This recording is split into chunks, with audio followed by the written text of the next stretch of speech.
What's up, kids? I miss you. I love you.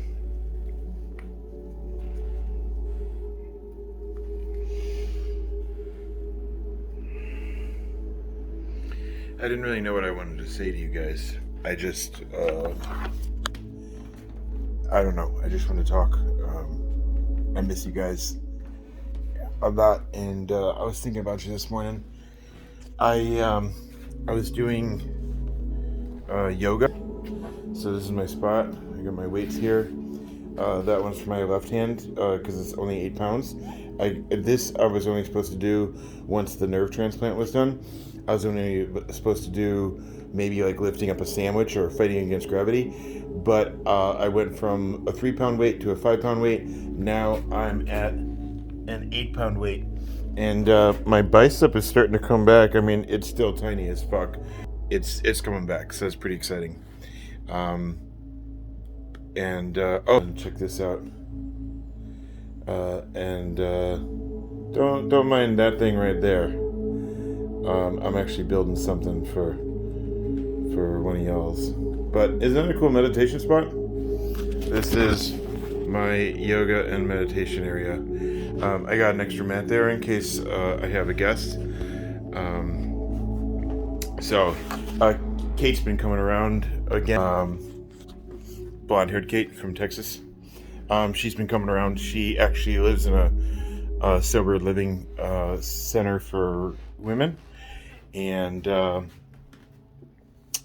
she split up from her situation that she had earlier, and she's living on her own.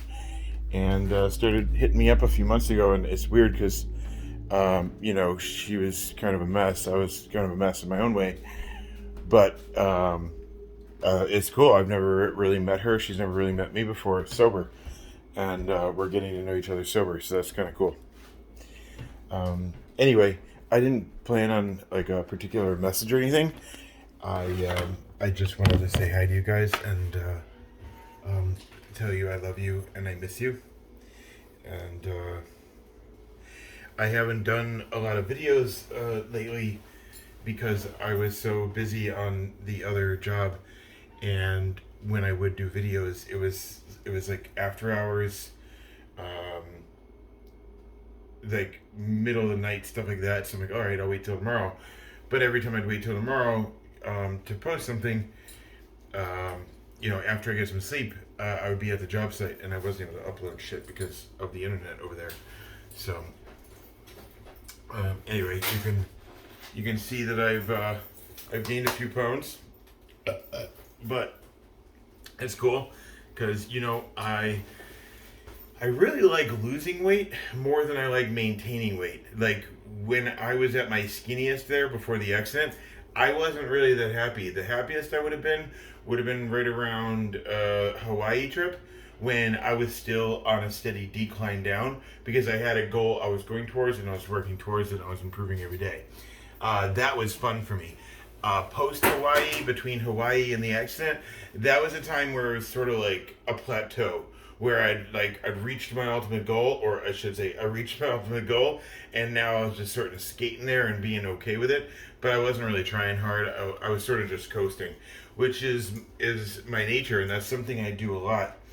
That's something I uncovered with Mark, was I have this tendency to work really hard and feel like I got somewhere with something, and then I just sort of like let off the gas and coast. I'm like, okay, everything's good.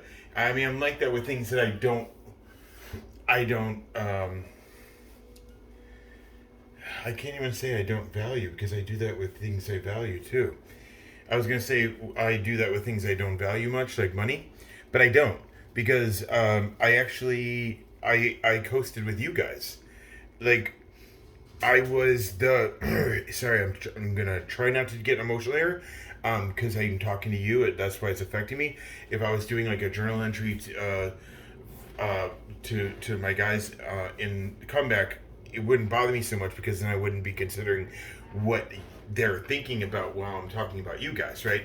But since I'm talking about you guys, to you guys, It's just a different thing in my mind, and I have to control that shit because I have that grandma tendency to just start crying and making things uncomfortable. And I'm a very emotional person, always have been, and I've used deflection and comedy and sarcasm, things like that, to keep my emotions at bay because I cried a fucking lot when I was a little kid. Like, I cried at all the movies, sort of like you, Johnny. Very, very emotional, always crying. I couldn't go to sleep at night. My parents, especially my mom, would have to come upstairs and like talk to me for hours before bed. It feels like every single day I was like, what if you die?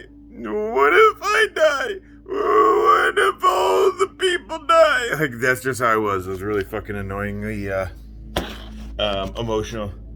But good job on mom and dad for dealing with all that. But anyway, back to what I was saying. With you guys, I fucking started coasting. I really started coasting. So, Johnny, I said this to Haley when I called her right after. I called Haley like a week after I got back from the experience. So, the experience, so I'm a part of a sobriety crew called I'm a Comeback. You can just Google it. You can find plenty of videos of Mark's on Facebook. I am a comeback, I believe would be the term. I always said it was I'm a comeback, like a double entendre, you know, like I'm gonna come back, but also I am a comeback, like I'm a comeback story. So I thought that's what it was, but it's actually I am a comeback. Instead of I'm a comeback. So I was mistaken on that. Dumb side note. But anyway, when it comes to you guys and coasting, like, I told Haley this, I set this internal clock inside. I didn't really realize I did it, but I did it, okay? Like, I set an internal clock in my mind of when I'm done parenting. And Johnny, this has absolutely nothing to do with you. This was done before you were born, before you were even, a thought in my mind, before me and your mom were ever trying for a second kid. This is after Haley was first born. Mom was constantly having FOMO about not being able to go to vacations and not being able to go with our friends to like Cancun and shit like that. And I would tell her, I'm like, Fran, it's all good. Like, think about it. We don't get to go to Cancun with our friends in our 20s, but in our 30s, when we're 36, our daughter will be 18. We'll be done parenting. She'll be growed up. And then me and you will be young and hot and we'll have plenty of money and we'll be able to go out on adventures and live life, traveling the world and things like that with actual money. Our broke-ass friends in their 20s, they're going and traveling and having fun, it seems like. But in their 30s, they're going to be fucking changing diapers, all right? They're going to be knee-deep in fucking diapers and baby formula while me and you are young and hot and have money and we're out partying.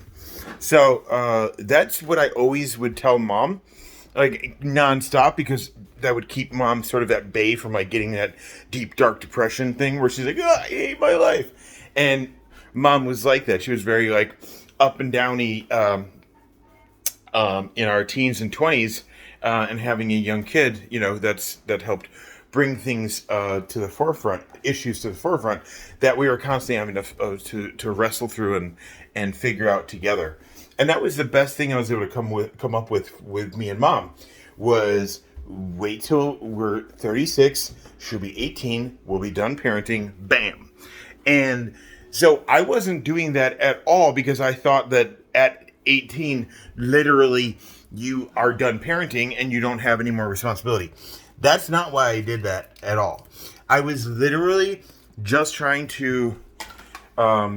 Sorry, I was picking up chips and shit off the floor. I'm getting ready to leave for work. And I figured I would just make this video one-handed, you know, holding the phone with one hand, just because I would rather make this video than not do it.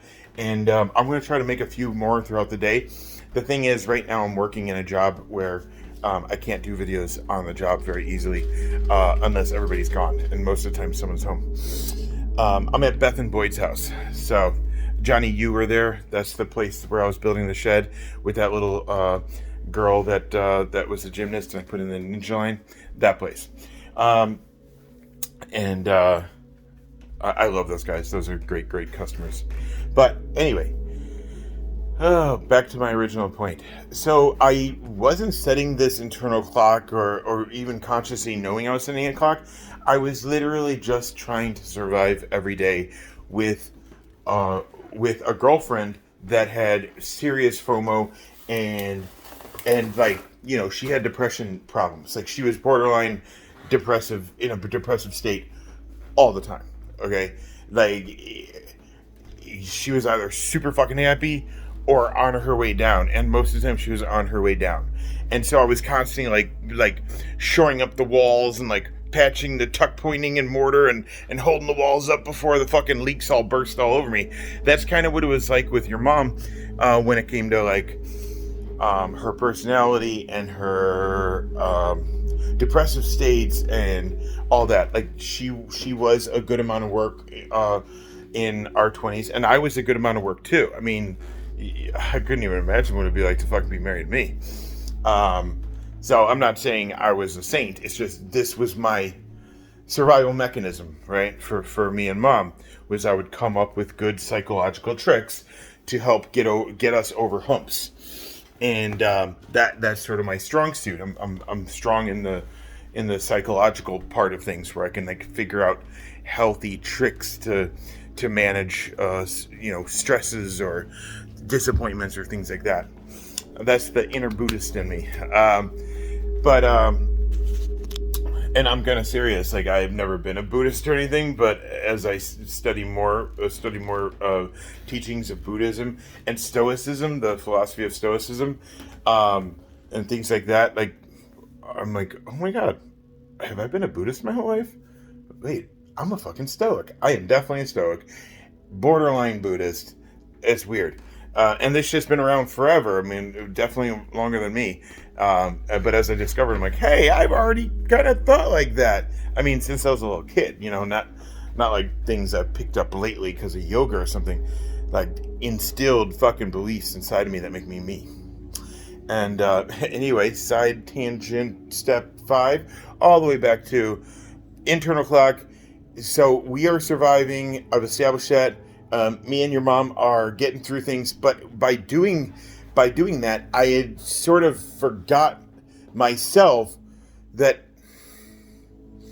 I had sort of grabbed onto those numbers and they became real to me. It's sort of like, you know, when you tell a lie to someone, like you tell a story, and in the story, like at the end, you know, for whatever reason, you just told a weird lie, and at the end, this person gives you a fucking gift, right? A balloon. Let's say someone just gives you a fucking balloon. It'd be like, well, by the 5th time you telling the story, you're telling it, and you're going into detail. Now you're using memory of the other stories you told so that you can tell a consistent story. And by doing that, it sort of starts becoming truth. The more and more you tell a lie to somebody, it becomes truth. And so, although this was a survival mechanism, this mode I was in of like, just get us over the hump to Haley being 18, and then we are done parenting. Although that is a fucking lie, like a horrible lie, and a horrible way to parent, it was what I came up with for survival then. And it's sort of like taking a loan out on your house. You take out a mortgage, right? And you're like, well, I don't know what's going to happen in 20 years, but I'm going to get a 30-year mortgage, and I'm going to trust that I'm going to have a job later so I can cover that fucking debt, right? It's sort of the same thing. Like, I just trusted, well, I don't know what I'll be like when I'm 36, but I know I'll be in a better place than I am right now at 21 or 22 with a fucking baby. And so that became my mode, right? And, you know, being a young parent, just, it served me a lot of amazing, beautiful things. And I wouldn't ask for it any other way. I really wouldn't. But man, it really did give me a lot of fucking triggers and a lot of internal, under the layers, internal, subconscious, subconscious behavior, meaning unconsciously just fucking it's like a program. It's part of me, and I just fucking react to it. I don't make decisions, and that's what unconscious is. And I know we all know that, guys. I don't think you guys are dumb. It's just for this particular case, and me telling you this, I want you to understand and grasp the totality of what I'm saying. These are mechanisms that I'm on autopilot, fucking automatically doing, and a lot of them are just accidental programming, right? And that's what a trigger is in addiction. When you have a trigger, something that causes you to drink or causes you to drink, something that in the way of like reactions, just somehow you end up with a fucking bottle in your hand, right? Whatever that is, that's a trigger, and that would be an unconscious programmed behavior. And so I unconsciously I built programs in my mind, and I wrote a check that my butt couldn't cash, and that check was for 36 years old, ultimate freedom, done parenting, right? So when Haley turned 18, Hawaii happened, and I put a bunch of alcohol down my throat, then ate a bunch of fucking drugs, and then tried to jump off a mountain, okay? On my daughter's fucking birthday. On my daughter's fucking birthday, And I am not shifting blame. I am owning the fuck out of this, but also it's really, really important for the type of work that I'm doing to unmask and uncover everything. As I pulled everything up and laid it on the table, now I'm getting to sift through it, sort through all the shit that's inside of me, and able to find proper places to put it. And so right now, me talking about this, I am not shifting blame at all or taking blame away from me. Instead, I'm naming it, claiming it, and owning it. And that's what you really have to do when it comes to any triggers or unconscious behaviors of any type, is you identify it and you name it, and then you fucking own it and you make it yours and you make it your bitch. And that's part of what we learn in the comeback program.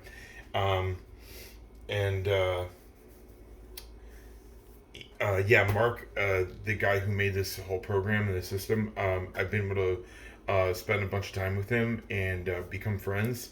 And not like homies or anything. This guy's a very fucking busy person and runs the whole company. But I have been able to spend time with him, and we do have enough of a connection where he's helped me to uncover things very, very quickly, and it's been pretty fucking amazing. So anyway, Johnny, I was mentioning earlier about the experience. So in the beginning of January, I didn't really remember, I barely remember doing this, but back in September, when I had a little bit of money in my bank account for a half a second, at the time, there was this opportunity to sign up for what's called the experience. And so for I'm a Comeback, you can sign up for the experience.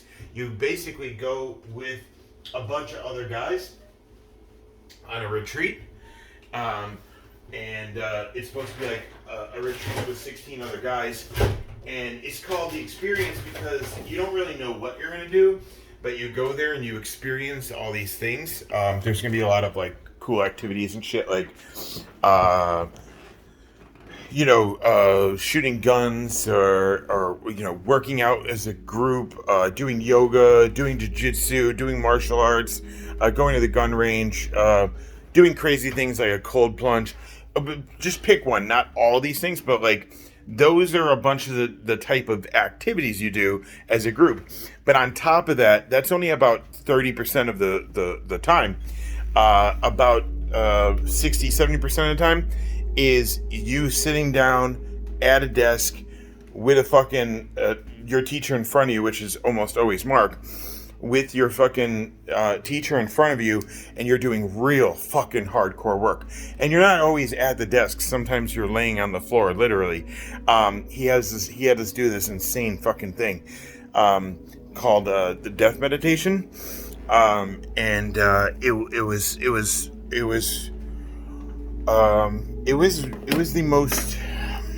the most moving emotional activity I've ever done, where something external didn't happen, like someone didn't just die or break up with me or leave me or not talk to me. There was no loss in that moment.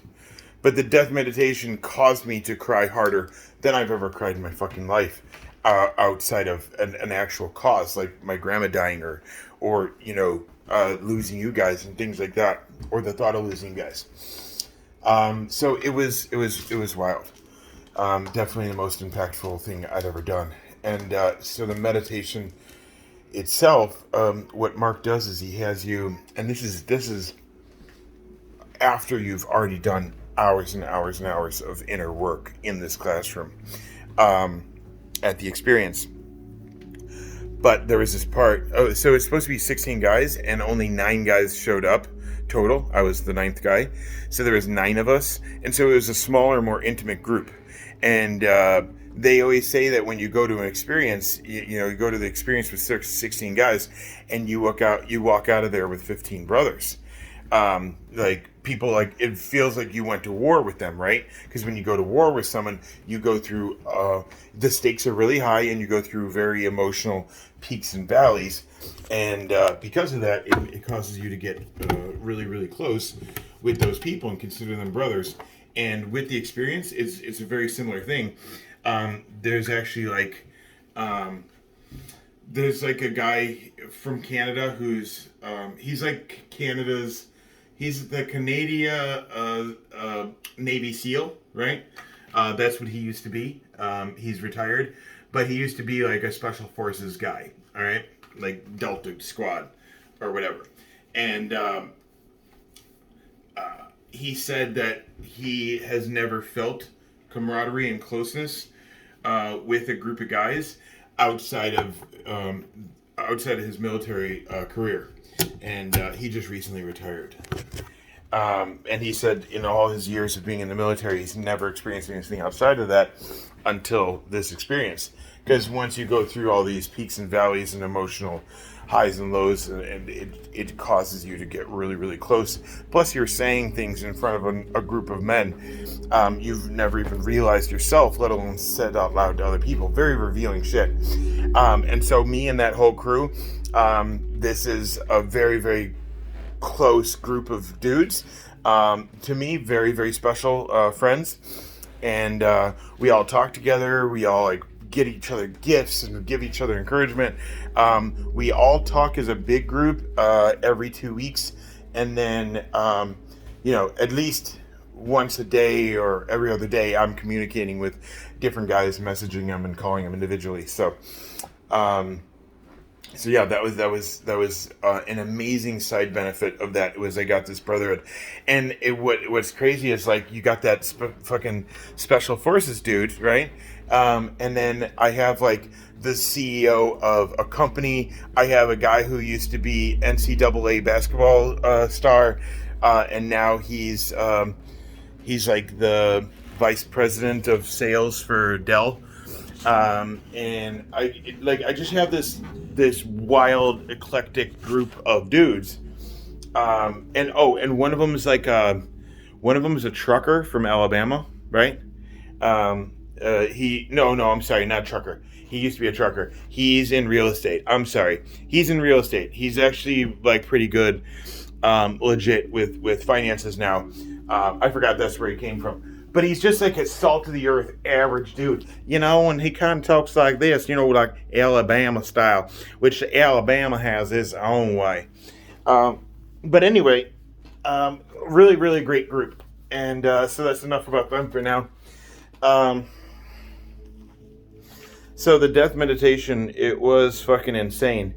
So, Haley, I told you a little bit about this. Johnny, I have not told you anything about this. So this is what the meditation is, and you can imagine how crazy it would be for me. So he has you close your eyes, you lay on the ground. So we all have desks, and the desks are all covered in this black fabric. And so when you sit down, you're just sitting at a nice black um, table with a tablecloth. That's what I thought. He has it set up so that each desk, each table that you're sitting at, when you get off of the chair and you lay down, at that moment, you are now in a tomb, right? I didn't realize this before. But like now looking at the layout of the room and shit, we all actually had assigned seats. When you walk in, there's a notebook. Don't see that. So there's one of these, right? And when you open it, when you open it, you'll see the name right there. And when you open it, you're like, oh, that's my seat. So we're all assigned seats, and when I got there, I'd seen all these nice black tablecloths, and I didn't realize that it was all set up for later, so that at the end of the trip, after we'd been there for a few days, he has you stand up from your chair, move your chair out of the way, and lay down on the ground. And by laying down on the ground, you have a black wall here and a black wall here, and all you see above you is the ceiling, right? And what he wanted was he wanted you to feel like you're laying down in a tomb, like you're getting buried 6 feet down in the ground. And the black walls would be the black walls of dirt on either side of you as you look up in the end of your life in your casket. And so the meditation, as you can imagine, is just like the name says. But he has you meditate on your death, on the actual happening itself, the moments of your death. So he doesn't have you put yourself into your own perspective, though. He has you sort of like floating around as a spirit and being able to be there in the room, floating invisibly, and be there in the room when your son and your daughter first find out, when your wife finds out, or your ex-wife, and your girlfriend, and your mom and your dad. And he starts walking through all these things and talking about the experience of seeing them and the emotional reaction, what things were taken care of, what things weren't taken care of, this and that. And as he's walking through it, I'm not doing a hypothetical thing. I'm doing a memory. Like I only know from stories of what you guys told me. But I was able to like put myself in the position of being there with you guys when you found out about me. And that was fucking that was awesome. It was hardcore, but like fuck, dude. Yeah, I couldn't imagine a more helpful fucking exercise for my specific situation and what I've gone through, because like what I went through, I just sort of like, I woke up with a fucking, I woke up after an accident when my body fucked up and my whole life fucked up and everything fucked up.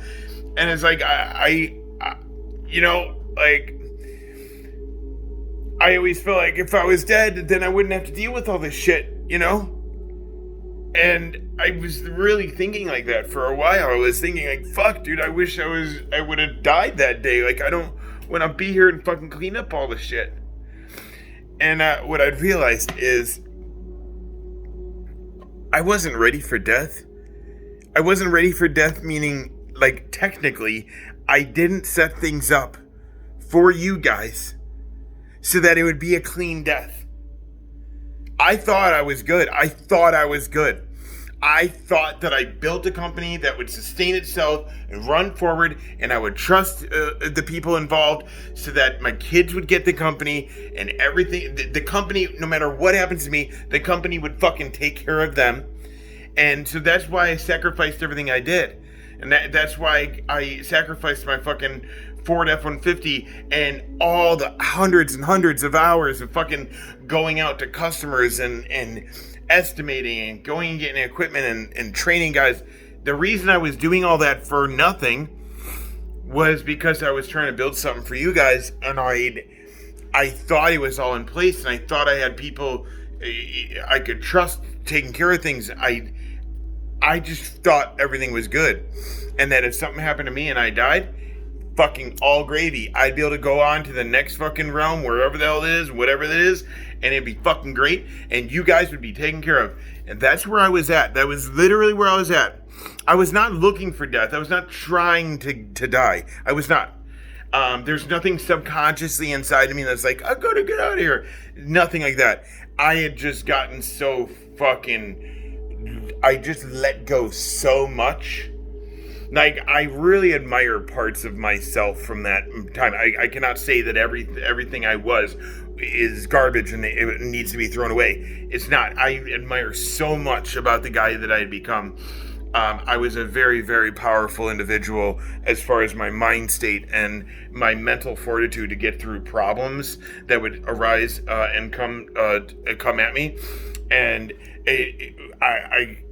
you can only see that as proof. Proof is in the pudding, right? You can only see it as proof if that's actually the case. And when trouble did arise, my accident, I had a humongous mountain to climb mentally and psychologically to get myself out of that. And I'm doing it. Like, I'm doing it. Like, I fucking responded the best I was able to. But fuck, man, I really wouldn't even choose life any other way other than this. Like, I miss you guys so much, but I needed to fucking reset. I needed to fucking stop and reevaluate my life because, like, everything in my life has led up to the experience. I really believe that. Like you know, I always had dreams when I was a little kid. I always would have these dreams, these future dreams, I call them. You would call them deja vu a lot of times, but I really remember actually having a dream of like a moment, like a fucking moment, an interaction with me and another person, or, you know, moment in a hospital after my bicycle accident when I was a little kid and things like that. But I'd have these dreams, and they would usually be pivotal, important moments, right? And then I would have the dream, and then it would happen like 2 months later, 2 years later, whatever, it would happen, and I'd be like, whoa, dude, I fucking had this dream. I know what they're about to say. What? Like, literally, time is a fucking weird thing, man. It's not linear. I don't know how that works, but, like, we are all in a multi-dimensional fucking life and universe, and our time is not linear. Like, yesterday is not necessarily yesterday. Like, it's also tomorrow. It's fucking weird, man. Time's a weird thing.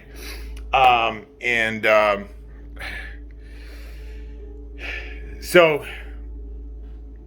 I had these.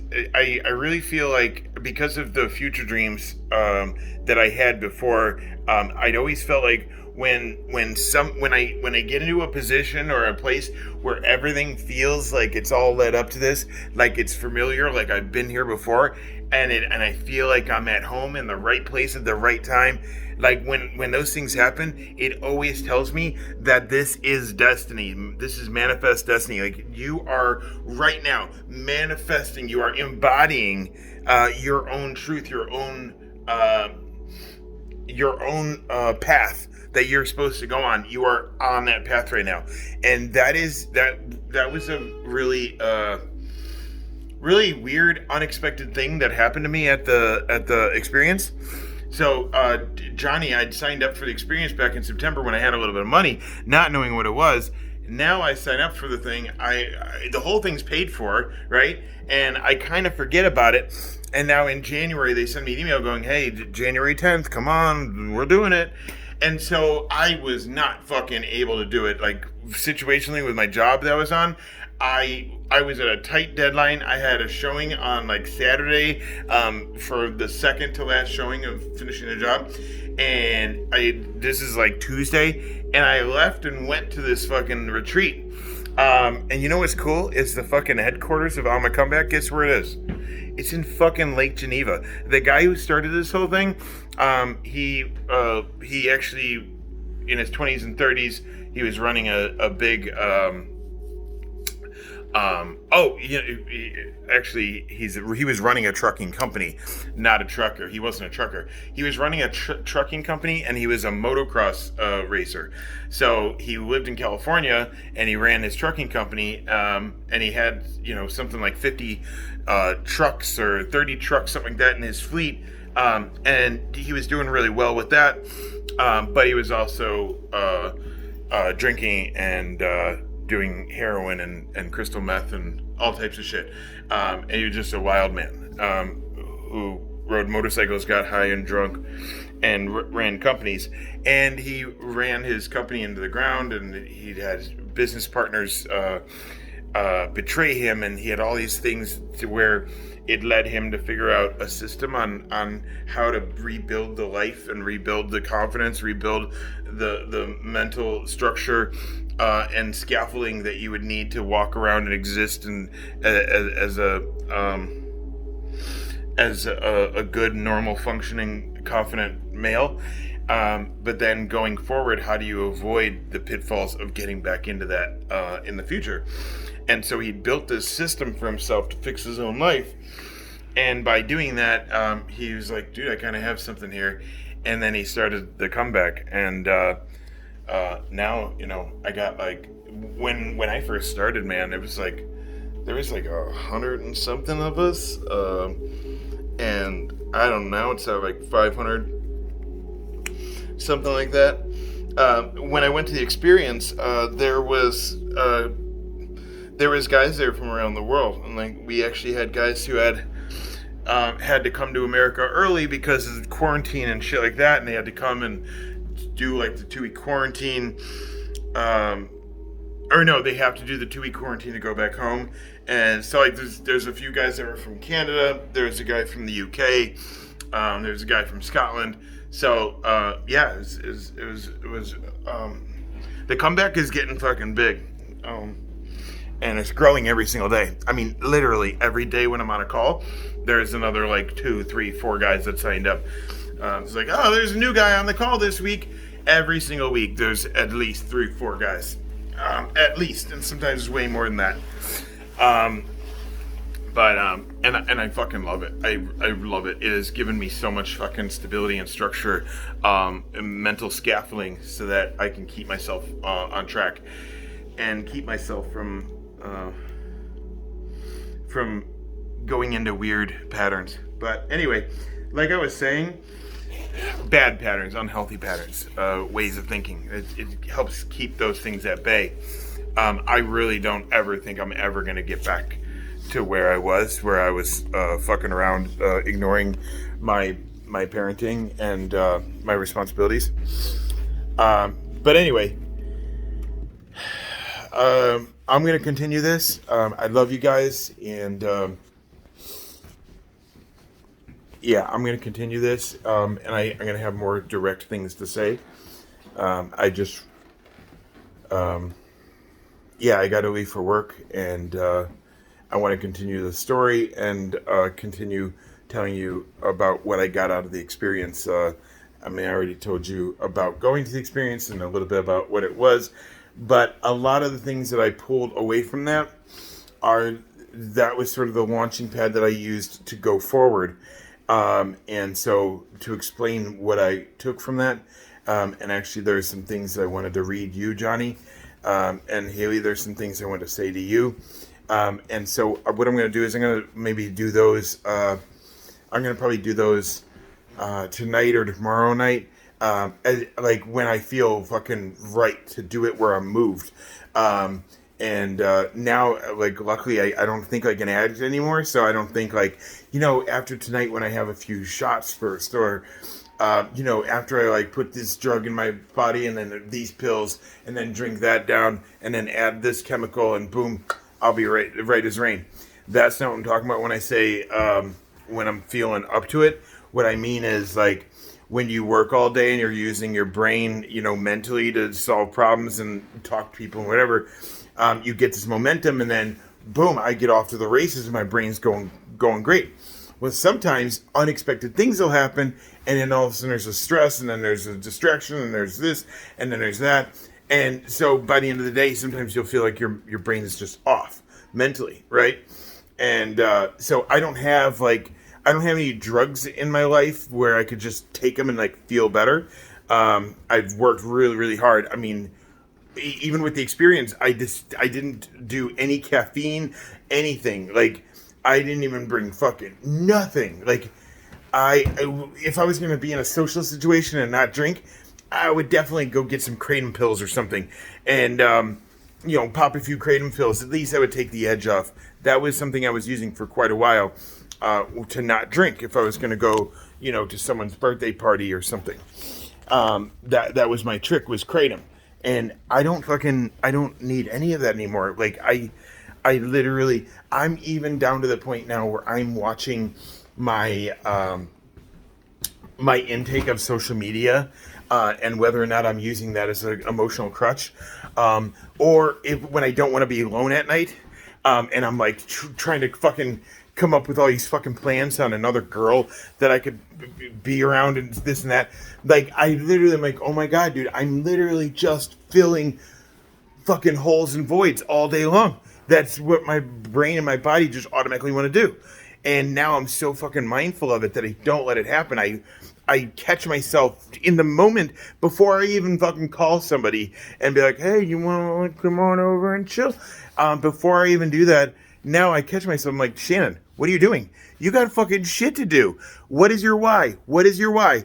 You and the kids, you three. What are you doing right now? How is that call going to help you? How is that person going to help you? How is that thing? How is that drug? How is that, whatever the fucking case is, alcohol, whatever the fuck it is, how the fuck is that going to help you get back to your why quicker? And my answer always now is no, that's not going to. No, that's not going to. Whether it's drugs or people or fucking any decision. And I'm not perfect at it, but like, this is my guidepost. This is my true north, my North Star. This is where I go. Where I go is my why, and my why is us three. It is me and you two. That is my fucking why. Like, I don't know how I lost that, but I did. And after fucking 42 minutes of this video, that's what is probably the main driving force of everything I wanted to say, while also filling you in a little bit.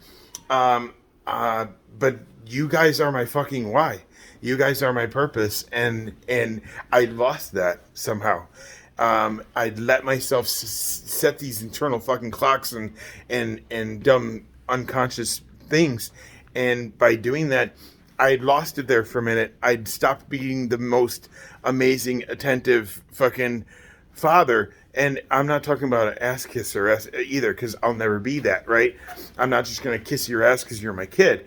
But, like, you guys need me in your life. Not only so I could just pour out my endless amounts of affection and love and hugs and gifts and fucking friendliness that I have inside that's bubbling up, man. It's fucking bubbling up so much. Like, I have so much that I need to give you guys, and like I don't have you guys to give, and I can't keep fucking using other people as a substitute.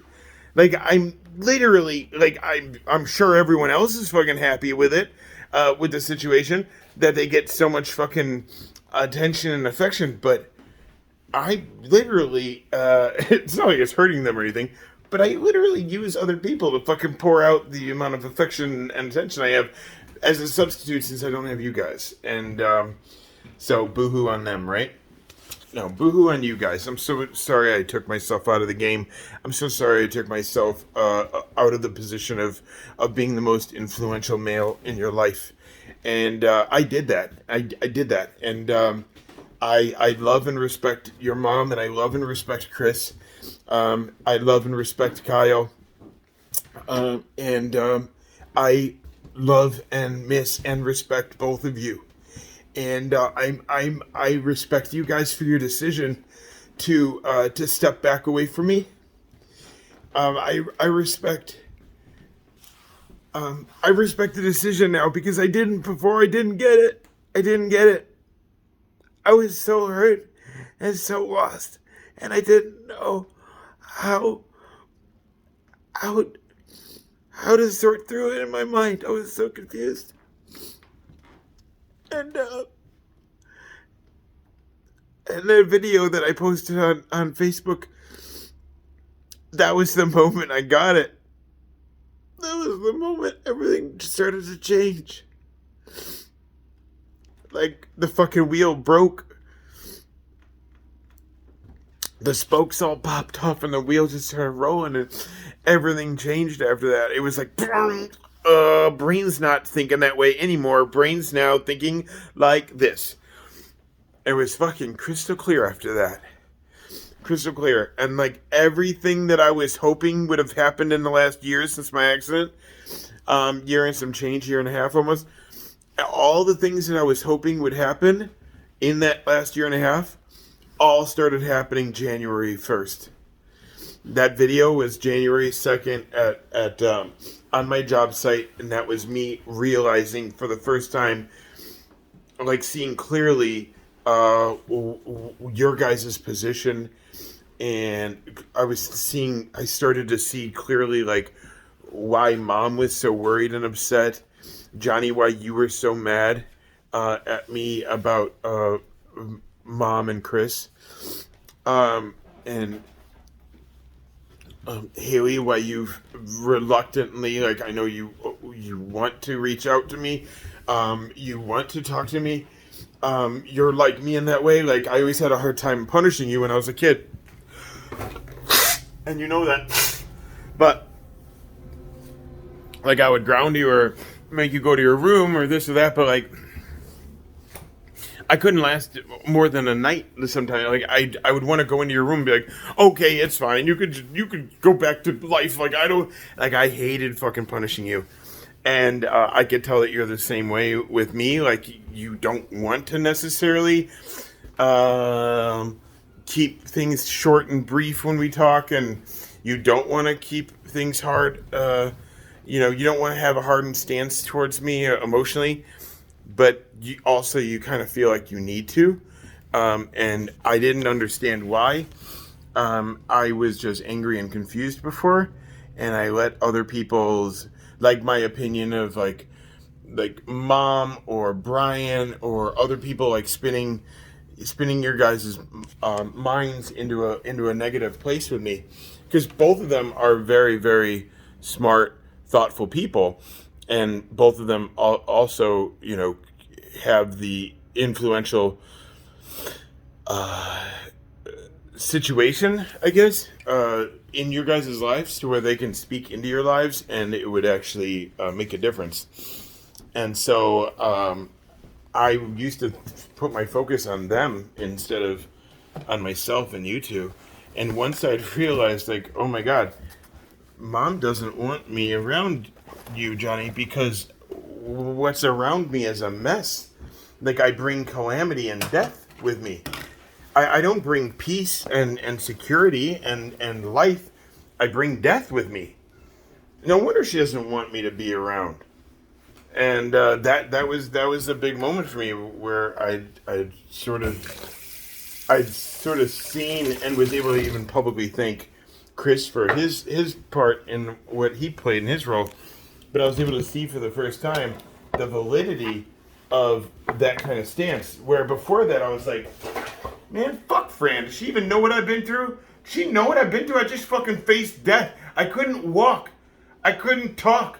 I couldn't go to the bathroom. I couldn't fucking eat without a thickener in my water, because if I drank, it would go down the esophagus that I'm supposed to breathe in, because my brain didn't know the difference between air and water. Like, that's how far I had to come from. I had to come from negative 1,000 to climb up back to 0 and then up from there. And I was so, like, I had so much. I was very, very happy. I was very happy with myself that I accomplished all that, but it also made me sort of be like, like Gandalf with Wormtongue, when he's like, I didn't cross fire and death and smog to mix my tongue up, or, spin tongues with the likes of you, something like that. That was kind of how I felt at first. I was like, dude, fuck Fran, fuck Brian. Like, they don't have a right to be mad at me. What the fuck did I do to them? I got in the goddamn accident. The fuck did I do to them?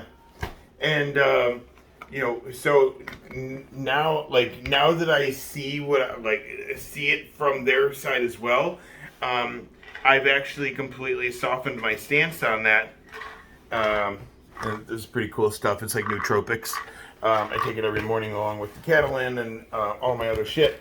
That's sort of my morning coffee routine. I'm not going to say I don't have a Red Bull once in a while, but that's never first thing in the morning. I can't start my morning with dopamine fucking addiction shit. So I do nootropics and vitamins, and that's my jam. It gets me good.